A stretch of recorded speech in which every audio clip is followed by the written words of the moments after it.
और गाइस मुझे पता है वीडियो काफ़ी ज़्यादा लेट हो गई है, लेकिन इसका भी एक रीज़न है क्योंकि हमारा चैनल अब लगता है ये बचेगा नहीं, डिलीट होने वाला है। और पता नहीं इस कितनी देर तक ये सर्वाइव करेगा, इसलिए मैं एक दूसरा चैनल दे रहा हूँ, आप उसको सब्सक्राइब कर लीजिए क्योंकि अगर आपको नई वीडियो डुबान की चाहिए तो उस पे आपको मिल जाएगी। या इसी को अगर मैं बचा सका तो इस पे भी हम कंटिन्यू करेंगे इस सीरीज़ को। और हमें स्टार्टिंग में मिस किम को दिखाया जाता है और भूलिएगा नहीं, मिस किम ने भी कहा है सब्सक्राइब कर लेना, नहीं तो डुबान का वीडियो आपको ढूँढना पड़ेगा। और हमें मिस किम को दिखाया जाता है जो अपनी हॉलवे में चल रही होती है। वो सोच रही थी ये क्या है? और जैसे ही हॉलवे की तरफ देखती है वहाँ पे काफ़ी सारी पत्तियाँ गिरी हुई होती हैं। वो सारी पत्तियों को देख के उसने एक पत्ती को उठाया और उसे देखने लगी कि ये पत्ती यहाँ पे कैसे आ सकती है? वो खुद हैरान थी कि इतनी सारी पत्ती और इतनी सारी मिट्टी यहाँ पे क्या कर रही है? तभी वो अपनी वॉकी-टॉकी में उसे बीप की आवाज़ आती है और उसमें वो बोलती है, कोड बी को लागू कर दो। यहाँ पे एक इमरजेंसी हो गया और एक डिटेक्टिव हायर करो। यहाँ से हमारा जो कैप वाला बंदा होता है वो गायब हो चुका है। और इस चीज़ को देखते हुए वो बोलती है, यहाँ पे स्टेशन में कुछ अनऑथराइज़्ड एंट्री हुई है, क्योंकि यहाँ पे हर एक चीज़ टूटी-फूटी होती है, जैसे उसने खुद किया हो या किसी और ने उसे ढूँढने के लिए यहाँ पे आया हुआ था। अभी तक हमें इस चीज़ का क्लियर नहीं है। और तुरंत ही मिस किम कहती है, जल्दी-जल्दी मुझे बैकअप चाहिए और बैकअप की मैं रिक्वेस्ट करती हूँ। मतलब सोचिए मिस किम बैकअप की रिक्वेस्ट कर रही है, मतलब उसको कितने ज़्यादा सीरियस मैटर हो सकता है। और ये कैब वाला बंदा डोरमेट कैब वाला बंदा बुली काउंसिल के कितना ज़्यादा इम्पोर्टेंट है, जिसके लिए मिस किम भी इतना ज़्यादा टेंशन ले रही है। और हमें फिर से उसी गार्डन एरिया का सीन दिखाया जाता है। यहाँ पे हमें डुआन और उस कैप वाले बंदे की फाइट के बीच में रुकाया गया था। फाइट क्या, एक तरह से ऑब्वियसली बस डुआन ही पीटे जा रहा है कैप वाले बंदे को। और हमें स्टार्टिंग में ही दिखाया जाता है, डुआन ने उसका गला पकड़ के रखा होता है और एकदम ही टाइटली पकड़ के रखा होता है। और कैप वाला बंदा सांस लेने की कोशिश कर रहा हो, कुछ बोलने की कोशिश कर रहा है, लेकिन डुआन जैसे उसे बोलने तक नहीं दे रहा है। और वो उसे बस उसी नज़रों से देखते हुए बस एक ही सवाल पूछ रहा है, तुमने क्यों किया? तुमने क्यों किया? तुमने मेरे फादर के साथ ऐसा क्यों किया? और उसकी आँखों में रेज हमें साफ-साफ दिखाई दे रहा है क्योंकि उसे गुस्सा उसकी हाथों में भी दिखाई दे रहा है क्योंकि उसने इतना ज़्यादा गला उसका टाइट पकड़ लिया है कि उसके गले की पूरी बोन्स को पकड़ सकता है अपने हाथों से। और उधर से पीछे का जो पेड़ होता है उस पे भी काफ़ी ज़्यादा डैमेज पड़ रहा होता है, उस पे भी काफ़ी सारे क्रैक्स पड़ रहे थे कि डुआन का फ़ोर्स कितना ज़्यादा होगा उसके लिए भी, कि पेड़ में भी इतने सारे शैटर होने लगे। टैप वाला बंदा होता है, वो बस सॉरी बोलने की कोशिश कर रहा होता है, लेकिन वो भी तक नहीं बोल पा रहा है और डुआन का गुस्सा उससे और ज़्यादा हाइप हो जाता है और वो उसे एकदम तगड़ा सा पंच मार देता है और वो पंच इनफ था उस पेड़ को पूरी तरीके से चिकना-चूर करने के लिए। और उस पंच के साथ ही हमारे कैप वाले बंदे का भी एकदम ही मुँह का हालत खराब हो गया होता है और उसके मुँह से भी काफ़ी ज़्यादा ब्लीडिंग हो रही थी।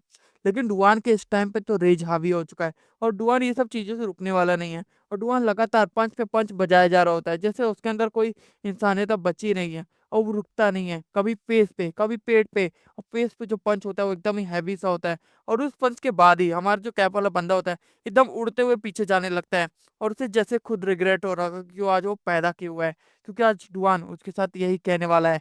और वो कहता है कि एक अपोलॉजी काफ़ी नहीं है, एक माफ़ी बिल्कुल काफ़ी नहीं है इस चीज़ के लिए। और डुआन का जो एक्सप्रेशंस और एक्शंस है वो काफ़ी ज़्यादा बदल चुका है और डुआन बस चाहता है कि आज उसे वो मार देगा। वो आसमान में उससे भी ऊँचा जंप करके हुए है, उसका तुरंत ही अटैक करता है और कैप वाला बंदा हल्का सा मुड़ता ही है, तभी डुआन उसे लेके एकदम स्लैम मार देता है ज़मीन पे। और हमें दिखाया जाता है चारों तरफ एकदम शांति से फैल जाती है। जो कैप वाले बंदे का जो कैप होता है, आखिरकार अब वो कैप भी हट चुका होता है और कैप वाला बंदा एक पिट क्रैश लैंडिंग की तरह वहाँ पे एक बहुत बड़ा क्रेटर बन चुका होता है। और उस क्रेटर के बगल में ही हमारा डुआन और वो कैप वाला बंदा अब अपने वही फ्लावर पॉट के बगल में गिरा हुआ होता है। और उस चीज़ को देखते हुए डुआन थोड़ी देर शॉक होता है कि क्या हो गया यहाँ पे? लेकिन अभी भी उसके अंदर का जो रेज था वो कम नहीं हुआ है।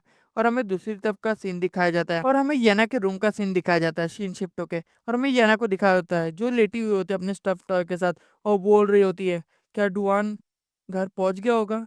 क्या वो सही होगा अपने घर पर? नहीं, अगर उसके ऊपर एंगर इश्यूज़ हावी हो गए तो? और वो चला गया उनसे लड़ने के लिए तब क्या होगा?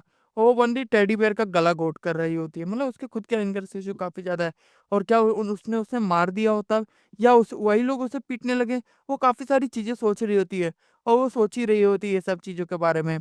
वो सोच रही थी, क्या काश मैं उसे देख पाती और काश मैं उसके साथ रह पाती। क्या मुझे उसे कॉल करना चाहिए? और माइट बी कॉल क्या इनफ होगा? क्या वो मेरा फ़ोन उठाएगा? और यही सब चीज़ें वो सोच रही थी काफ़ी ज़्यादा। और सोच रही थी जब मैं उसका फ़ोन से उसे रिकॉर्ड कर रही थी उस कैब वाले बंदे को, वो सडनली क्यों रुक गया था वहाँ पर? वो सडनली क्यों रुका था अब हमें पता चलने वाला है गाइस। और जो सडनली वो रुका था वो उसी वो रिकॉर्ड कर रही थी। हमें दिखाया जाता है वो अपने फ्लावर पॉट को अचानक से घूरने लगता है और थोड़ी देर घूरने के बाद वो उसे और ज़्यादा घूरने लगता है, क्योंकि वो घूरना रुक ही नहीं रहता और उसके पास जाके बाइबल करने लगता है। वो कुछ अजीब से मंत्र बोलने लगता है। मतलब ये भी बंदा जैसे कोई भक्त-विक्त है और बार-बार कुछ एन्चेंटमेंट किए जा रहा था, उसी स्माइली फेस को देखते हुए, और उसका एन्चेंटमेंट रुकता नहीं, बढ़ने लगता है।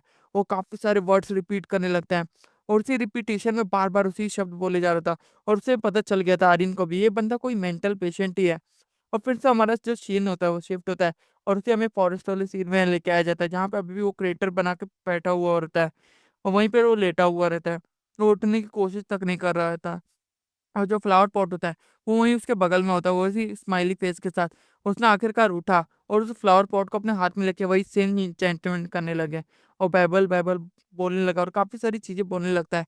बोलता है, "माफ़ कर देना, मैं फिर से कहना चाहता हूँ, सॉरी सर, मैं ये सब चीज़ें नहीं करूँगा।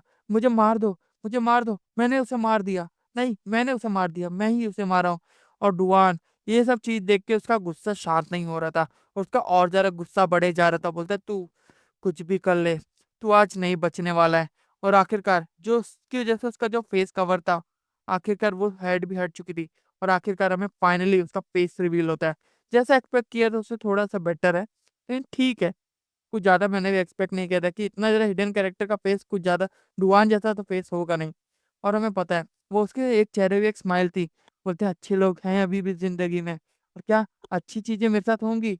और ये सारी चीज़ें वो अभी भी ब्लैबल किए जा रहा था और अजीब-अजीब चीज़ें बोले जा रहा था। लेकिन डुआन भी डुआन, उसे तुरंत ही एक तगड़ा-सा मुक्का मारता है वो डुआन और वो उड़ते हुए जाने लगता है पीछे और वो सोच रहा था, मेरे साथ ही ऐसा क्यों होता है?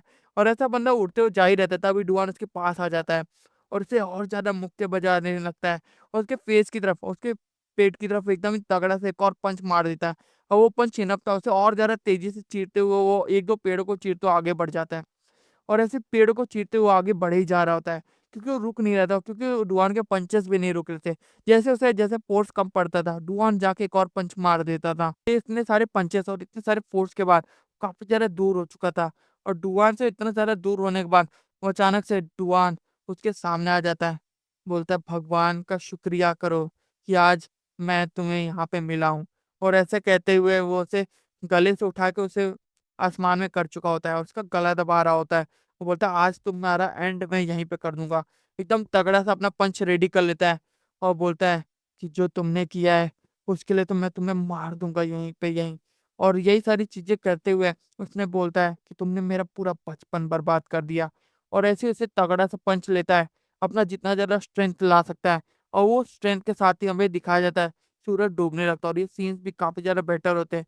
और वहाँ पे एक नाइट का पूरी तरीके से माहौल बन चुका था। क्योंकि वहाँ पे नाइट हो चुकी थी। धीरे-धीरे करके जो शैडोज़ और सारे से ग्लासेस थी, वो सब पे शैटर आ चुका था। क्योंकि आखिरकार डुआन ने अपना जो हाई प्रोफाइल जो पंच था, उसे मार दिया था। और उस पंच के बाद उस पूरे एरिया के जितनी भी लाइटें और जितने भी ग्लासेस थे, वो सारी चीज़ें शैटर हो चुकी थी और सारी-सारी चीज़ें टूटने लगी थी और सारे आसमान में जैसे तारों और स्प्रिंकलर्स की तरह बारिश हो रही थी सारे काँच की। और डुआन का जैसे अब लग रहा है कि थोड़ा-थोड़ा गुस्सा अब शांत होने लगा है। और वो अब थोड़ा-सा शांत और काम हो जाता है और वो सोच रहा था, बार-बार अपने फ़ादर के बारे में सोच रहा था। जब भी उसे वो डुआन कह के बुलाते थे, जब उसकी मदर थी उसके पास, जब उसके फ़ादर अकेले थे, जब वो अपने फ़ादर के साथ खेलता था और जब भी उसके फ़ादर उसे डुआन कहते थे, जब भी वो अपने फ़ादर के साथ खाना खाता था, जब पढ़ाई करता था, या अपना कुछ भी इम्पोर्टेंट काम करता था, जब भी वो अपने फ़ादर के बारे में सोचता था, तब वो उसे डुआन कहते थे। और यही सारी चीज़ों को देखते हुए उसे काफ़ी ज़्यादा इमोशनल हो रहा था और उसे वही सीन याद आ रहे थे कि कभी भी उनने मेरे से मेरा बेटा नहीं कहा। हर बार वो मुझे डुआन कहते थे प्यार से और ऐसे कहते हुए वो अभी भी उससे ऊपर और ज़्यादा गुस्सा जैसा आया जा रहा था। और दूसरी तरफ हमें कैप वाले बंदे को दिखाया जाता है, जो एकदम ही बिना जान के ज़मीन पे पड़ा हुआ होता है। जैसे उसकी पूरी तरीके से जान निकल चुकी रहती है, क्योंकि उसकी जान तो एक डुआन के पंच ने मेरे ख़्याल से ख़त्म कर दी हुई है। लेकिन वो बंदा अभी भी ज़िंदा था, क्योंकि वो बंदा तो है ही एक रिप्रेजेंटेटिव, जिसकी वज़ह से वो काफ़ी ज़्यादा स्ट्रॉन्ग है, वो भी हिडन है। और ये सब चीज़ों से देखते हुए वो बोलता है, अभी भी मुझे लगता है कुछ कसर रह गई है और तुम इतनी ज़्यादा ईज़िली नहीं यहाँ से जाने वाले हो। और ऐसे कहते हुए डुआन उसकी तरफ बढ़ रहा था आगे। उसकी कदम धीरे-धीरे करके जैसे-जैसे आगे बढ़ने लगते हैं, तब भी हमें एक और प्रेज़ेंस फ़ील होती है वहाँ पे। और ये प्रेज़ेंस आप सब समझ ही सकते हो और ये चीज़ देखते हुए, ये प्रेज़ेंस से थोड़ा-सा डुआन भी शॉक हो जाता है और डुआन भी बोलता है, ये किस चीज़ की प्रेज़ेंस है, जो मुझे इतना ज़्यादा ओवरवेलमिंग कर रही है। मुझे ऐसा क्यों लग रहा है जैसे हर एक चीज़ पूरी तरीके से साफ हो चुकी है। जो ग्लासेस के टुकड़े थे, वो इतनी जल्दी कैसे साफ हो सकते हैं? और ऐसे सोचते हुए वो ऊपर देखता है और बोलता है, "ये क्या मेरी वज़ह से हुआ है?" और जैसे वो ऊपर मुड़ता है, उसे पता चलता है, "तुम तुम यहाँ पे क्या कर रहे हो?" डुआन ये कहता है और बोलता है, "बहुत ज़्यादा समय हो गया और तुमसे मिले हुए जूनियर।" और ऐसे कहते हुए हमें दिखाया जाता है, उस क्लास के डोम के ऊपर अपना सुंजी होता है और सुंजी वहाँ पे पहुँच चुका होता है और सुंजी देख चुका होता है कि एक बंदा नीचे डाउन हो चुका है, उस वो कैप वाला बंदा, और बोलता है, "तुम काफ़ी ज़्यादा बदल गए हो और काफ़ी ज़्यादा स्ट्रॉन्ग हो गए हो।" और ये सारी चीज़ें सुंजय कहता है उसे और बोलता है, "लेकिन तुम्हें हेडक्वार्टर से पंगा नहीं लेना चाहिए, क्योंकि अभी भी तुम उतने ज़्यादा स्ट्रॉन्ग नहीं हुए हो कि तुम हेडक्वार्टर से पंगा ले लो।" और यही लाइन के साथ हमें चॉइस संजय को दिखाया जाता है, जो वहाँ पे आ चुका होता है इमरजेंसी और बैकअप बन के। अब मतलब हेडक्वार्टर से हेड ऑन पंगा लेना शुरू कर चुका है डुवान, क्योंकि पहले तो वो बस साइड बाय साइड से हर एक लोग को एलिमिनेट करता था, लेकिन अब खुद संजय आ चुका है, जो हेडक्वार्टर्स का एक मेन मेंबर है। अब क्या संजय और डुआन की हमें अगले चैप्टर में फाइट दिखाई देगी? क्योंकि अब मैं इस चैप्टर को भी इसी चैप्टर में कवर करने वाला हूँ, मतलब इसी पार्ट के अंदर में। और हमें दूसरा चैप्टर भी जल्दी से शो होता है। वो हमें दूसरे चैप्टर की शुरुआत बहुत ज़्यादा उसी सीन से होती है, जहाँ पे सारे ग्लासेस टूटे होते हैं और सारे ग्लासेस के शैटर हुए रहते हैं, टुकड़े जो ज़मीन पे गिरे हुए रहते हैं। और यही सब चीज़ों को देखते हुए हमें संजय को वहीं टॉप पे दिखाया जाता है, जहाँ पे वो खड़ा हुआ रहता है। और हमें डुआन को बताया जाता है, जो कहता है कि मैंने उस ब्लीच को हरा दिया था इसलिए यहाँ पे आया है। मैंने कितनी बड़ी प्रॉब्लम क्रिएट कर दी है, क्योंकि ये सारी चीज़ों क्या था? वो बोलता है, ये क्या रियल में ये बंदा क्या हैंड ये क्या रियल में अलाय था हेडक्वार्टर्स का? क्या ये मेंबर था हेडक्वार्टर्स का? और ये चीज़ें देख के काफ़ी ज़्यादा डुगान शॉक हो रहा था, क्योंकि डुगान को तो ये सब चीज़ें एकदम ही अभी-अभी उसे पता चली है। और ये सब चीज़ों को देखते हुए हमें दिखाया जाता है शिनजे को, जो एकदम अचानक से उसके बगल में आ जाता है और डुआन को थोड़ी देर में उसे पता तक नहीं चलता उसे हुआ क्या है। और फिर लॉन्ग शॉट से जैसा कुछ फील सा होता है, जैसे उसकी टेक्निक उसके ऊपर ही अप्लाई की गई हो। और ब्लिंक ऑफ आई में जहाँ से उसको वो उसे देख भी नहीं पाया, वो तुरंत ही उसके पीछे आ चुका था। और ये सब चीजें देखते हुए जैसे वो मुड़ा था, वो हमें पता चलता है सुनजे उसके सामने फिर से आ चुका उसकी बैक की तरफ। और फिर से डुआन को ये सारी चीजें पता नहीं चली है, और वो सोच रहा था, ये कौन से ट्रिक्स अपना रहा है? क्या इसके पास कोई नाइफ है? और क्या हेडक्वार्टर ये सारे ट्रेटर्स को क्या ऐसे ही डील करते हैं? और ये सब चीज़ें वो सोच रहा था और बोलता है, "कोई बात नहीं, तू अब कुछ ज़्यादा आगे बढ़ चुका है, ऐसे भी ये सिंगल इंसान मुझे चाहिए।" और ऐसे कहते हुए ऐसे बोल रहा था कि ये नाइफ से भी ज़्यादा इम्पोर्टेंट है मेरे लिए। अगर तू इसे नहीं छोड़ेगा, तो मेरी नाइफ और तेरा सिर एक जगह पे ही होगा। और ऐसे कहते हुए संजय खतरनाक सी लुक देता है डुआन को और वो कहता है, मुझे दे दे। और ऐसे कहते हुए संजय का भी जवाब हमारे डुआन एकदम तगड़े से जवाब से देता है कि तू यहाँ से चला जा, क्योंकि मेरा और इसका कोई हिसाब है, इसके बीच में तू मेरे को आने की जरूरत नहीं संजय। और ऐसे कहते हुए उसे बोलता है, और ये चीज तो संजय को बहुत ज्यादा भारी सी पड़ जाती है, क्योंकि डुआन कहता है कि मैं कोई प्रॉब्लम नहीं चाहता हूँ, लेकिन मैं इसे तुझे नहीं देने वाला हूँ। और बोलता है संजय कि तेरा रोल जितना था तूने उतना कर लिया, क्योंकि एग्जीक्यूटर तो मैं ही हूँ, जो ये सारी चीज़ों का फैसला करेगा।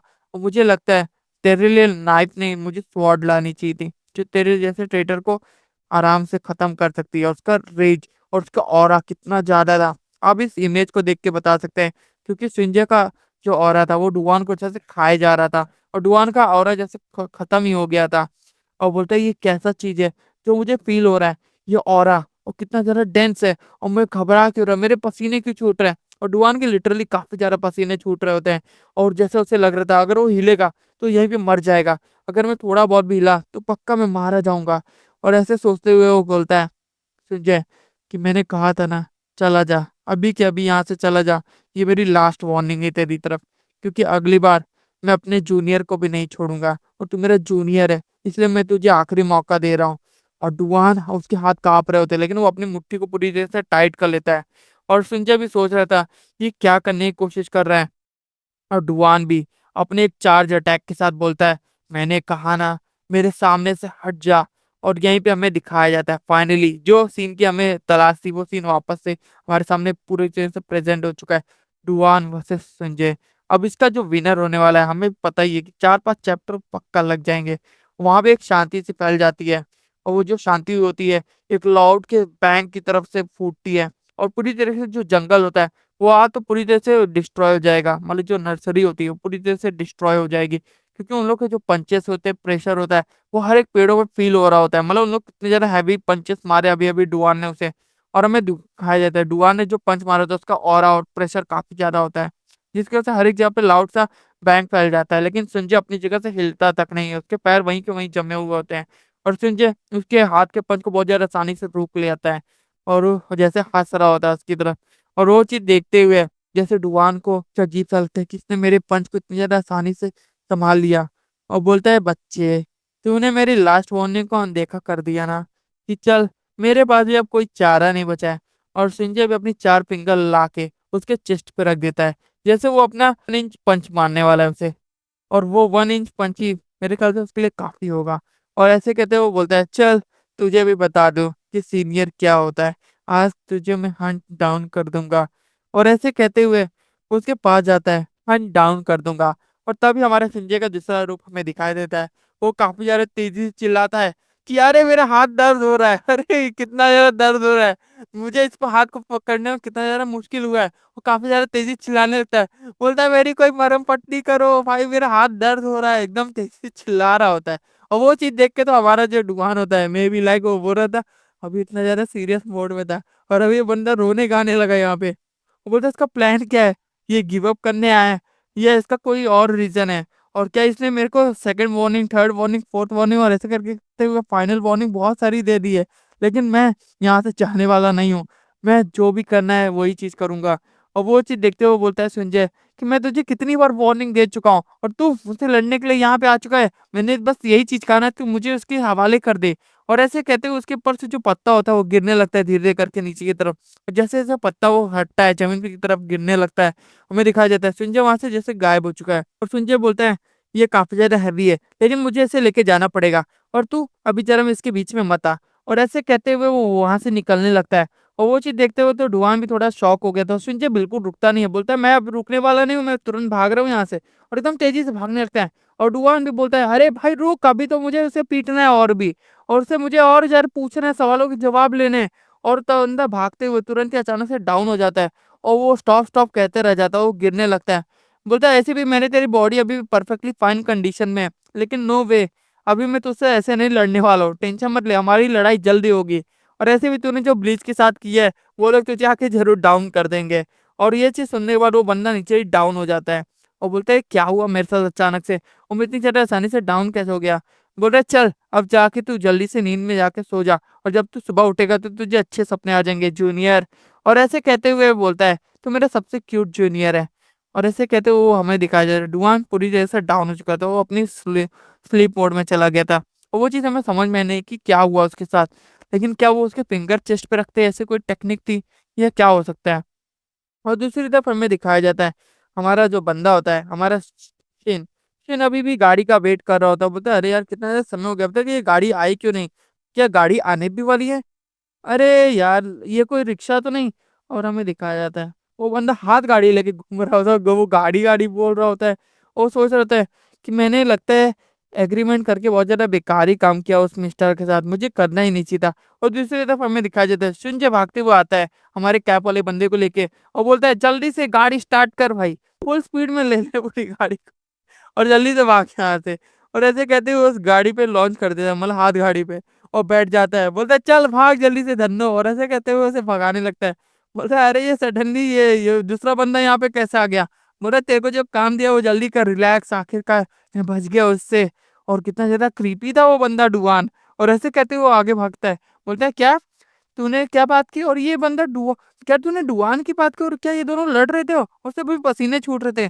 बोलता है, "हाँ यार, ऐसे भी ये काफ़ी ज़्यादा बैडली हर्ट हो चुका है, और तेरे को टेंशन लेने की ज़रूरत नहीं, तेरा दोस्त ठीक है। उसे बस मैंने सुला दिया था अपनी एक टेक्नीक से, लेकिन उसके हाथ अभी भी काँप रहे होते हैं, और वो सोच रहा था उसका पंच कितना ज़्यादा हैवी था। उस पंच को मैंने अपने एक हाथ से रोकने की कोशिश की, लेकिन उसका पंच इतना ज़्यादा परफेक्ट था कि मेरे इस हाथ में भी काफ़ी ज़्यादा दर्द हो रहा है। आखिरकार उसकी बॉडी भी स्ट्रॉन्ग हो चुकी है, और वो भी अब एक लेवल पे आ चुका है।" और दूसरी तरफ हमें मॉर्निंग का सीन दिखाया जाता है। अब हमें एक बाहर का हाउस दिखाया जाता है, उसमें काफ़ी ज़्यादा सुंदर चीज़ें होते हैं, और काफ़ी ज़्यादा डेकोर किया होता है, और उसमें हमारे डुआन की आँखें खुलती है बेड के अंदर, और वो बोल रहा होता है जैसे, "क्या हुआ? ये ये मैं कहाँ पर हूँ? और मैं यहाँ पे कैसे आया?" और दूसरी तरफ जो लड़की होती है, लड़की हमें पता है हाँ, तो उसी तरफ से आवाज़ आती है, "क्या तुम्हें अच्छी नींद आई? अब चलो उठ जाओ।" और ऐसे कहते हुए बोलता है, "ओहो! मेरा क्यूट जूनियर।" ऐसे कहते हुए तोता उसके सामने आ जाता है। और तोता ये सारी चीज़ें बोलने में एक्सपर्ट है भाई, क्योंकि तोते का मुकाबला करना इंसानों की बस की बात नहीं है। हमें डुआन की सीरीज़ ने बता दिया है। और ऐसे कहते हुए डुआन उस तोते के आमने-सामने होता है और इस चीज़ देखते हुए फ्रीक्ड आउट हो जाता है और काफ़ी ज़्यादा तेज़ी से चिल्लाता है। वो बोलता है, "तू दूर हट जा भाई मेरे से, ये इतना ज़्यादा पास आने की ज़रूरत नहीं है।" और इतना ज़्यादा डर जाता है। बोलता है, "तूने तो मुझे डरा दिया और मैं कै किस जगह पे आ चुका हूँ?" और उसे समझ में नहीं आ रहा होता है। और तभी हमें दूसरे साइड से आवाज़ आती है कि आखिरकार तुम उठ गए। और ऐसे कहते हुए उसे बोलती है, गुड मॉर्निंग।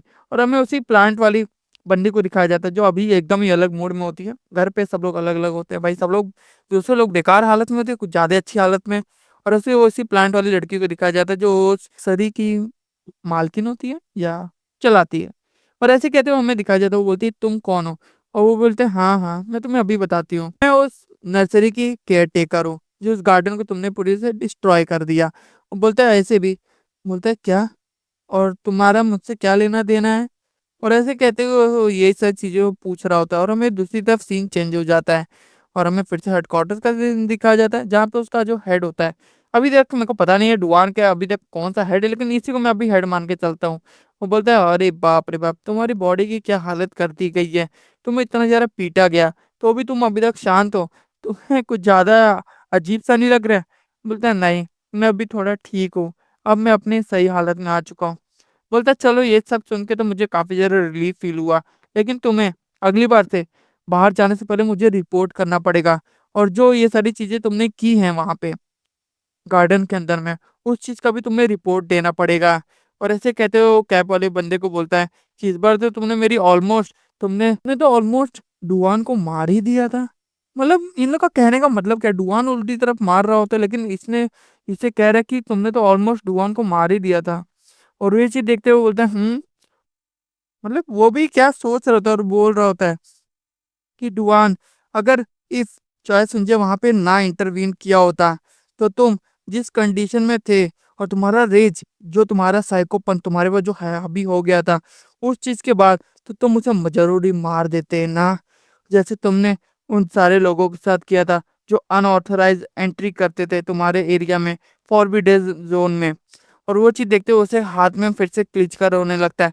वो अपनी अजीब अजीब बातें शुरू कर देता है, बोलता है, मुझे माफ कर दो, सॉरी, मैं ऐसा अगली बार से नहीं करूँगा। बोले, तुम्हें अपोलोजाइज़ करने की ज़रूरत नहीं है। तुम्हें बस ध्यान रखना है अगली बार से कि तुम बस मेरे सवाल का जवाब दो और मैं जो तुमसे पूछूँ और जो तुमसे कहूँ, तुम्हें वही चीज़ करनी है। और मैं ही तुम्हें बताऊँगा कि अगली बार किसे मारना है और अगली बार किसी को मारने का ट्राई मत करना। और ऐसे कहते हुए उसे कुछ समझा रहा होता है और दूसरी तरफ हमें रूम के बाहर हमें सुंजय को दिखाया जाता है, जो अभी भी सोच रहा था कि मेरा प्यारा जूनियर कितना ज़्यादा अच्छा है, और वो कितना ज़्यादा स्टैंडेबल हो चुका है। लेकिन क्या अगर मैं वहाँ पे नहीं जाता, क्या वो मारा जाता? और मुझे पहले ही उसे बता देना चाहिए। और दूसरी तरफ हमें सीन दिखाया जाता है हमारे डुआन का, जो ले डाउन हो चुका रहता है। बोल रहा है, अब तुम्हें ट्राई भी नहीं करना चाहिए। ऐसे भी तुम्हें हेडक्वार्टर्स के एकदम पिन पॉइंट पे आ चुके हो और तुम्हें अब उस नाइफ पे रखा गया है जो तुम्हारे अंदर कभी भी घुस सकता है। और दूसरी तरफ जो हमारी नर्सरी की बंदी होती है, वो डुआन को डाउन कर दी होती है। मतलब कितना ज़्यादा वो भी इनफ शार्प होगी, जो डुआन को डाउन करके रखी हुई होती है और वो उसके ऊपर होती है। और ये चीज़ देख के तो भाई कुछ ज़्यादा अजीब-सा लग रहा है। भी लग रहा हो, आगे बढ़ते हैं भाई, अपने को स्टोरी जानने से मतलब है। हम लोग बार-बार नाइफ की बातें क्यों कर रहे हैं? हाँ, वो कहती है कि तुमने होली काउंसिल के हेडक्वार्टर्स की तरफ पंगा लेके तुमने काफ़ी ज़्यादा बुरा काम किया है और अब तुम्हें पता नहीं है कि कौन-सा नाइफ तुम्हारे लिए आ सकता है। और ऐसे कहते हुए वो डुआन के ऊपर होती है और डुआन भी मे बी लाइक वो आराम से लेटा हुआ रहता है, जैसे वो मज़े कर रहा है। और हमें इसी साथ ही हमें इस चैप्टर को एंड कर दिया जाता है और अगला चैप्टर और ज़्यादा अनोखा हो सकता है, क्योंकि हमें जो संजय से उम्मीद थी, संजय ने पूरी तरह से उम्मीद पे पानी फेर दिया और हमें जिस अटैक की और जिस बैटल की ज़रूरत थी, वो बैटल अभी तक हमें दिखा नहीं है।